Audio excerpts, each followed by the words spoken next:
This is the last video from Lesson 1, Unit 2, and so we're going to learn the third method to solving quadratic equations.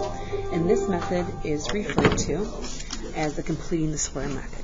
So I know that you've been taught this in Algebra 1, 2. It should have been exposed to you again in Algebra 3, 4. It is generally not the preferred method, but you do need to know how to use it because we are going to use it again in future units. Okay, so here's the very first thing. We love problems in which the leading coefficient is a 1. It makes them easy. The first thing we're going to do is we're going to take the C value and we're always going to move it to the opposite side. Please make sure you're taking notes and not just watching. The next thing we're going to do is we're going to take whatever is that B value. In this case, it is a positive or negative 8, and I'm going to go ahead and I'm going to put it in parentheses and always divide it by 2 and then square it. Whatever value I come up with will always be positive because whether you have a positive or negative value inside, when you square it, squaring a negative becomes positive, squaring a positive becomes a positive. So I have negative 4 squared. Sorry, pen's not working there. Negative 4 squared, and that goes into this position. So negative 4 squared is a positive 16. Now we have learned that we need to keep an equation balanced. The left side needs to equal the right side. I just added 16 to the left. I must add 16 to the right.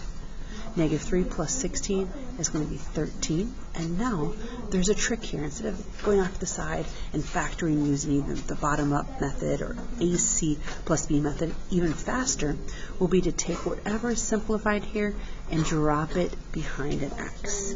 Our goal is to find what two values make the left side equal to the right side or solve this quadratic equation. So I'm going to take the square root of both. Notice this tells me I'm going to have two answers that can be illustrated with a plus or a minus, and then I add 4 to the opposite side. X equals 4 plus or minus the square root of 13. Now how can we check to make sure that works? Please look up here. There's a couple ways that we can do that, and I'm going to demonstrate right now. I can start by plugging this into the calculator. So I have x squared minus 8x plus 3. I'm going to put it inside of a standard window. And I know that the solutions represent where the x intercepts. So if I go second trace value and I type in 4 plus the square root of 13, I better get an answer of 0. I have it. And second trace value, I type in 4, subtract the square root of 13. You can see I also get the zeros. The zeros represent the solutions of an equation. Both of these work. I'd like you to now press pause after writing down example 2, and then come back to the video. Again, I like this problem if you're back with me because the leading coefficient is a 1. So I'm going to start by adding 8 to the opposite side. X squared minus 4x equals 8. And now I'm going to take, let's see if the pink is now working, I take whatever the B value is, I divide it by 2 always, and I square it. Here goes the pink again, it's not working. Let's try purple. So negative 4 divided by 2, and I square it. Well, negative 4 divided by 2 is negative 2. And whatever I get when I square it, I need to now put in place of that missing value. Remember, I added 8 to the opposite side. So that's going to be a plus 4. Whatever I do to the left, I do to the right to keep it balanced. 8 plus 4 is 12. Now in this place, instead of me telling you to go out to the side and use the AC plus B or bottoms-up method to factor, there's a quick part. You take whatever is reduced and you drop it in here. Let's now solve to find those two solutions. I take the square root of both sides, which leaves me plus or minus on the other side, plus or minus the square root of 12. Now we do need to reduce this, so I'm going to add 2 over, and whatever we add over last, notice how it goes in front of the plus or minus, so 2 plus or minus 12. This would not account at this level of math as a correct answer because we need to reduce that. So in the prior video, you learned that we'd look and we'd take, okay, I'm going to take the perfect squares. So 12 divided by 9, that doesn't work. 12 divided by 4, there we go. That's a perfect square that evenly divides into 12. So I'm going to rewrite 12 as 4 times 3. X equals 2 plus or minus 2 square roots of 3. Is that correct? I'm not sure. So I'm going to come back up here and I'm going to plug it in. X squared minus 4x minus 8. I'm going to put it into a standard window. I can see there's two solutions. Is this it? I don't know. Second, calculate value. 2 plus 2 square roots of 3. If I get 0, and remember the E represents 0, this is correct. Let's now try to subtract 2 square roots of 3, and I get 0 again. This is in fact correct. I would like you to try third example before we go into 2 more challenging problems for this video. When you're done, come back to the video. Why do I like example 3? Because the leading coefficient is 1. It makes it pretty easy. I'm moving the constant to the opposite side, and I'm leaving a blank spot where it once was. Then I'm taking that b value, and I'm always dividing it by 2 and squaring it. I've got to reduce it. And now whatever I get goes into this position.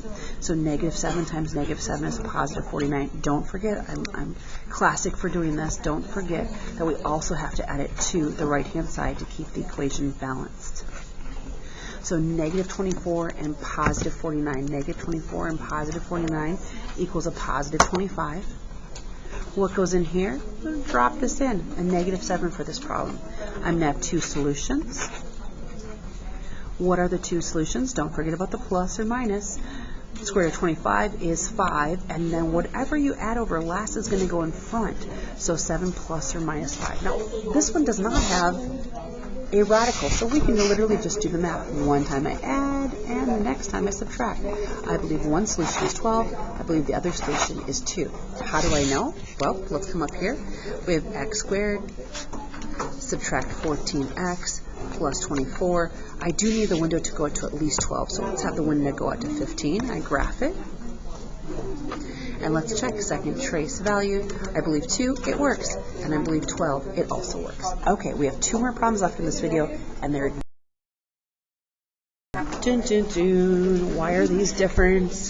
Why do we not like having to do this method when there is a leading coefficient that's not a 1? It's just one more step, but it can throw students off. So the first thing I'm going to do, just like the last one, is I'm going to move that constant over to the opposite side.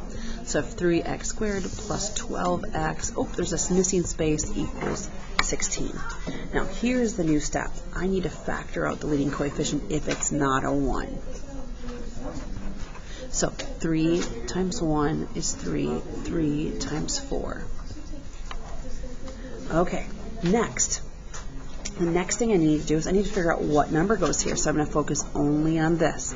I pulled on the b value, and just like we did before, I divided by 2 and I squared it. 4 divided by 2 is 2, and 2 squared is 4. But I didn't actually just add 4 to the left-hand side.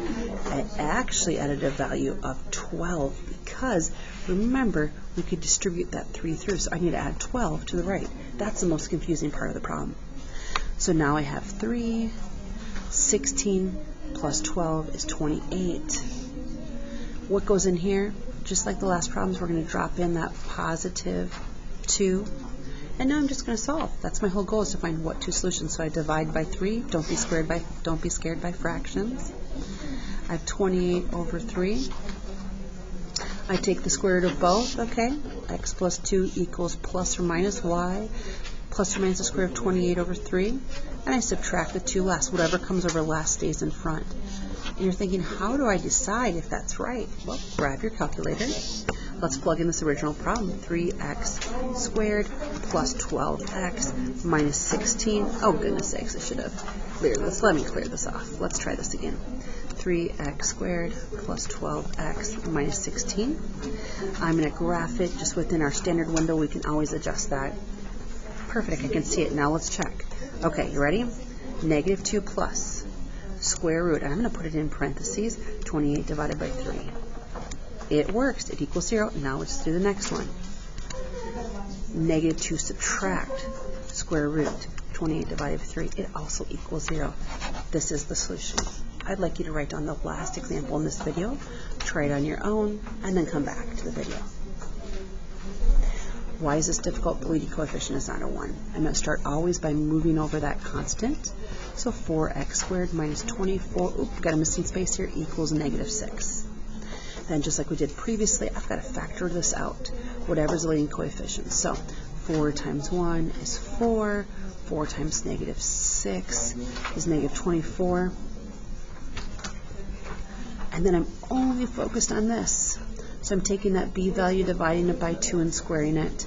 Negative 6 divided by 2 is negative 3. And negative 3 squared is that positive 9. we didn't just add 9 to the left, we actually added 36. So over to the right, I have to go plus 36. Negative 6 and positive 36 is 30. And what's the fast way here? We're dropping that down, negative 3 with a square. I'm looking for what two solutions make the left side equal to the right side. I'm dividing by 4, dividing by 4. Sure, I can reduce this. And remember, on your calculator, you can easily reduce by taking 30 divided by 4, hitting math on the left-hand side, and pressing enter twice. 15 over 2. Now I'm taking the square root of both sides. That tells me two solutions. How do I represent that? Plus or minus. And then I'm adding 3. Whatever you add over last is going to stay in front. So I'm fine with this form right now. I am okay with this form. I'm going to come up here and I'm going to change this. Here we go. So it's a 4x squared, subtract 24x plus 6. I'm going to graph it.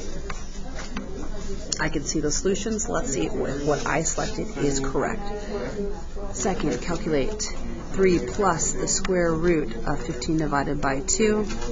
It works. And 3 minus the square root of 15 divided by 2. It also works.